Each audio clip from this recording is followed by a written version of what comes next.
so we already did number 4, which was our warm-ups. Now we're on to number 5, which is turning on the DR acquisition computer. What?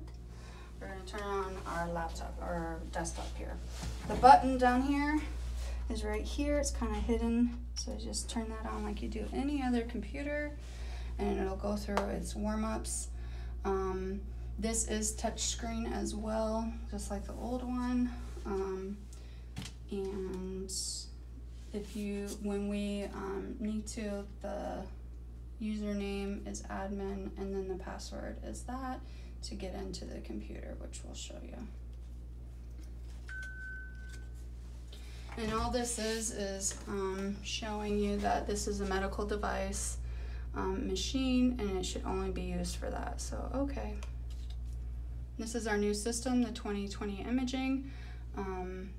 And this is what we're going to be using. So double tap username, we're going to put admin, and then password is 2020 tech. And then also, if there's ever any issues, there's Rich's number right there. Call him. So this is our new software computer. It looks kind of like OnePax, but this is how we start the registration. So let's say we had a new patient come in, we would create new study, but let's say it was me, we could click here and it would auto log in all of our information. So let's go ahead and do create new study. We're going to do patient ID, we'll do test, comma, test, and then oh wait, no, so I'm so sorry. It's the first 3 letters of the last name and their date of birth. So let's say it's 12/13/1999, sure. And then first name is gonna be Test, last name is Test, and then date of birth is over here.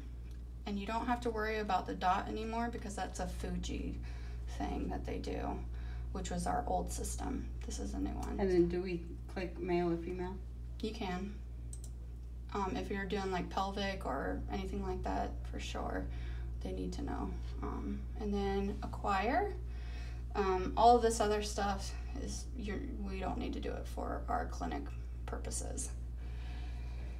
And then acquire study. So this is where we're going to order our imagings. Right here is saying that the machine is connecting to our disc that's in the Bucky, and so our cassette, I'm so sorry.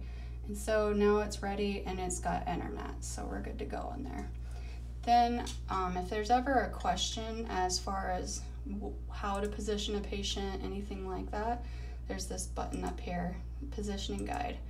Now this is really helpful with people who are learning techniques or different techniques. There were some on here that I was kind of surprised about. Now that we're just shooting from the wall, there's a lot of different types, and then it gives you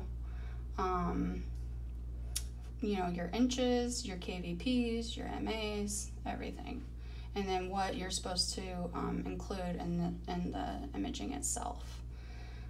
The one that was kind of interesting for me was, let's go down.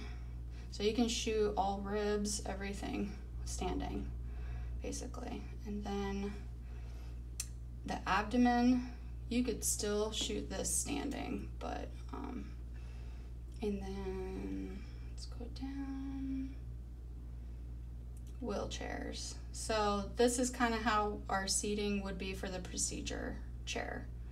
So if we had to shoot a knee, we would tuck it underneath their legs, but again, no direct pressure on the cassette itself.